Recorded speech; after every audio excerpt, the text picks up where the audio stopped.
sir, itong kapa ng Kaigo, lamping tonto, dapat secondary yun, yung bukso yun.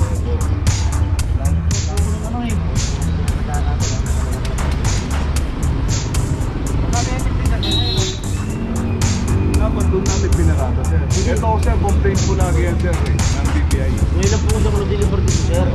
Tigas sa tarungan ako. Ano po, nakita mo po ako dito, sir. Ay, mawala po kami tagad niya, sir. Kasi po, Dapat hindi natin gusto nilang gisnan, ang kinagisnan nilang dati, pwede tayo magparada kung saan. ayun ang ating team leader, Sir Mendoza. Thank you po. Sir, mabuhay ka. Mabuhay ka rin, God bless. Yes, salamat.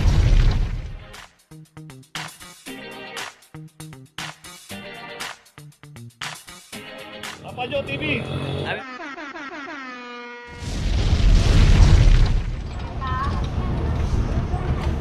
Okay, dito ngayon tayo sa Kaiko Corner Epoch Zone. Dito na isang Suzuki Celerio 2444.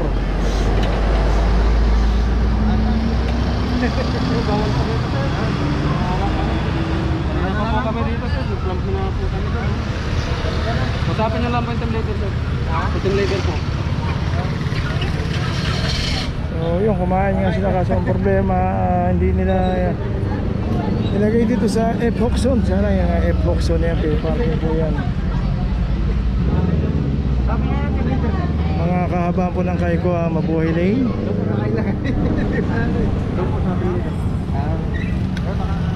Ayun, meron na nga notice.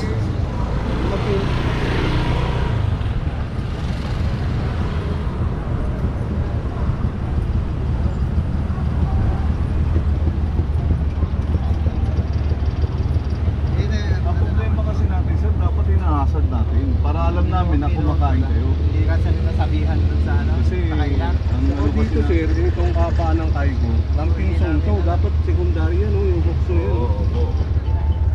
Lamping tonto eh. Doon lang naman ang Ay, ang problema natin, sir, hindi natin pwede tanggalin. nakailan po sana kami doon.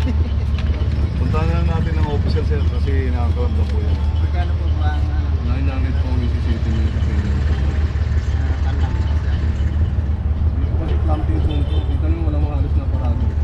May nakaparada man, may tao. Hindi na So yun, kasi yung pinardahan ni Sir ayun nakaklam pa na isang Mirage, ayun, nakasakanto rin doon sa kanya. O kumakain niya sila, pero sana nagtanong muna sila kaya pinasok nila rito. Kaya sa Epoch Zone, pwede po dyan.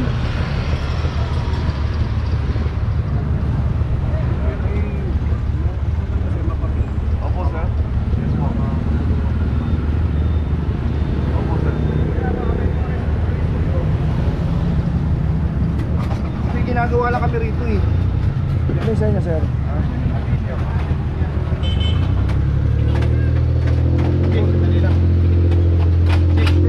Op! Oh. Location natin yung Picaras Corner, San Anton. Dito naman yung isang establishment ng bangko rito. So ito po yung property line nila yan.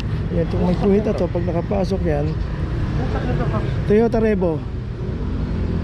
Itong Toyota Revo Club number 2407. Nandito po yung property line nila yan. Pag lumagpas ka po rito, bangketa na po yan. So kasama po sa nahuli to, walang driver. Iniwan na lang. So yun nga, pagpaparada tayo, magkakaroon tayo ng pay parking. May mga pay parking po rito, ang dami. Diyan po sa may tapat ng Lianas, yung Emoxin sa may PNB na yun, pasok tayo. Pay parking po yun. Dito kahit magtagal po tayo, pasis lang tayo sa parking attendant. Dito kung dito natin iiwan yung sasakyan natin, akala natin safe dahil nasa tapat ng establishment ng bangko, pero hindi po. Dahil bangketa po yung pinaradahan natin dito. From number 23, 21. So yung Revo may notice na. So okay lang kung minsan kung nag-withdraw doon sa ATM, okay lang po yun. Sandali lang naman. Ito kasing dalawang naklam dito, hindi nag-withdraw to, dito na talaga pinarada.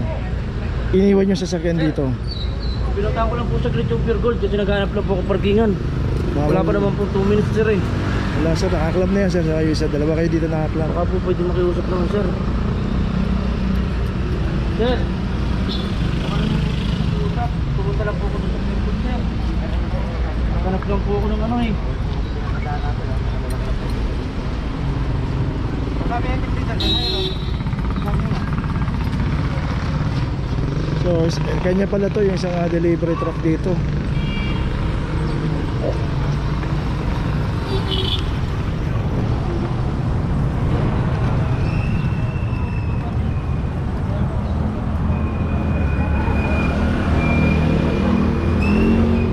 Dapat doon natin pinarada, sir. Ito, sir, complaint po lagi yan, sir, ng BPI. Ngayon lang po kasi ako nag-deliver dito, sir. Tigas ang tarong sa po. Ngayon po, nakikita po ako sa inyo, sir. Ay, bawal lang po sa akin agad yan, sir. Kasi po, Dapat hindi natin iniiwan yung sakyan mo. nagtanong lang po ako dun, sir, kung may papaparkingin ako dun, sir, eh. Punta na lang natin ang office yan, sir. Bawal lang po sa atin, sir. Sir, wala naman po akong darang pastubos niyan, sir. Bago lang din ako sa trabaho. Hindi namin nakasalanan yun. Kasalanan mo, nagparada ka sa bawal. So yun po yung dalawang sasakyan doon, anak lang. Yun nga, dapat kung may pupuntahan tayo, doon na natin parada sa tapat.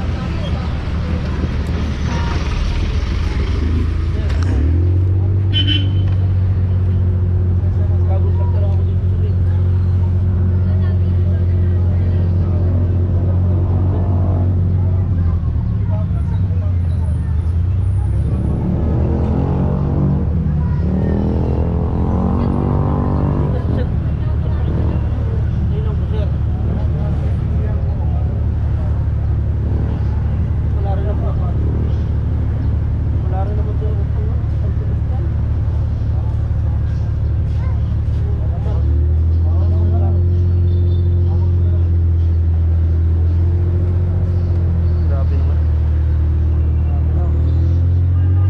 So yun talaga mapapagrabe, dapat bago tayo mag-iwan ng sasakyan, magtanong muna tayo. Okay, dili na tayo. Okay, location natin Pinobal, corner de los Reyes Street. Dito naman isang Toyota Vios.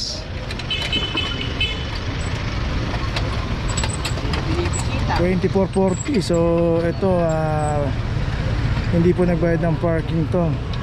Dito sa kahabaan ng Pinobal, both side yan hanggang paglabas ng Espanya Boulevard. So dapat po magbayad po tayo ng parking dito. Kasi dito naman kung isang araw lang tayo hindi nagbayad, hindi naman po kagad kinaklamp yan. Pero pagka lumipas pa ng isang araw, dalawang araw, tatlong araw, minsan 5 araw pa nga bago itawag sa clamping. So mahaba na po yun. Dapat sa pangalawang araw pa lang na pag-parking, magbayad na po tayo. Ang araw yan? Pakatlo na yan eh, pagkakaalam ko. So pangatlong araw na. Oo. Sakto na yan. So yun nga lang, tatlong araw na pala dapat magbayad na po tayo ng parking. So ganun talaga, pumarada tayo sa pay parking, so talaga magbayad tayo. Yun lang po yun. Tuloy na po tayo. Location natin Loyola Street, corner Arpapa. Dito isang Ford Focus, Loyola Arpapa. So dito kasi yung pagparada ng Ford Focus, naharangan na yung bangketa rito. Dapat ganun ang parada niya, parallel, para hindi po naharangan yung mismong bangketa at daanan ng tao. 24.46. So dito pag nakaayos naman yung pag-parking natin ng ating sasakyan, hindi po hinuhuli ng clamping operation yan. Pero pagka hinarangan na natin yung mismong daanan dito ng tao, sama na po sa hinuhuli ng clamping operation. Yung makita natin may signage yan, no parking, clamping zone. Ito yung isang signage, no parking, clamping zone. Okay, may notice itong isang Ford Focus. Tuloy na po tayo. Location natin Aguila Street, corner JP Laurel. At dito isang Mirage.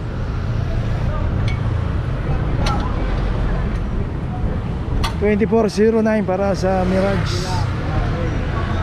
So yung makita natin meron no parking both side dito sa kahabaan ng Aguila Street. At yun nga ito dito na lang pinarada, dito na lang iniwanan, kaya naklam at nadaanan po ng clamping operation dito.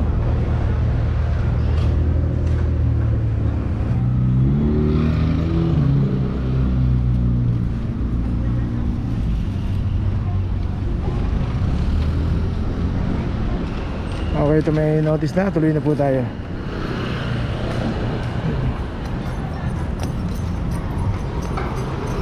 Driver. So ito po yung Malacanang papasok. JP Laurel. Okay, tuloy na po tayo. Location natin JP Laurel, corner Minerva Street. At ayun po yung kanto ng Ramon Magsaysay. Dito naman yung isang Montero, from number 2408. At ito natin pagkakaparada, pasok dito sa Yellow Box. Ayan, Yellow Box.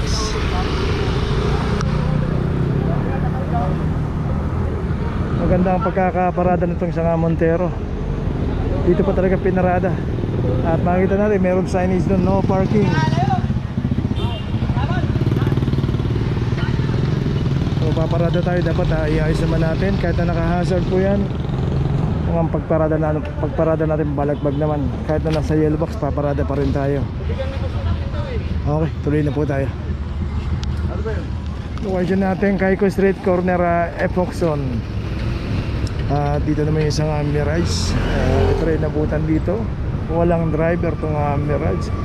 Dito makikita nga natin yung pinaradaan. Ayun yung signage, ang laki, no parking, clamping zone, mabuhay lane.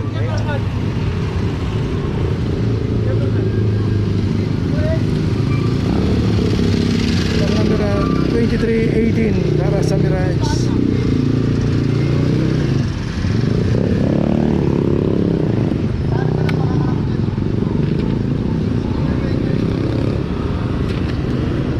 Okay, itong Mirage, meron na rin notice. Tuloy na po tayo. Okay, nandito na ngayon tayo sa opisina ng clamping sa impounding dito sa Central. Dito na po nagtatapos ang ating vlog. Maraming salamat po sa mga subscriber, sa mga viewers, sa mga napadaan po sa ating channel. Maraming salamat po sa mga suporta nyo.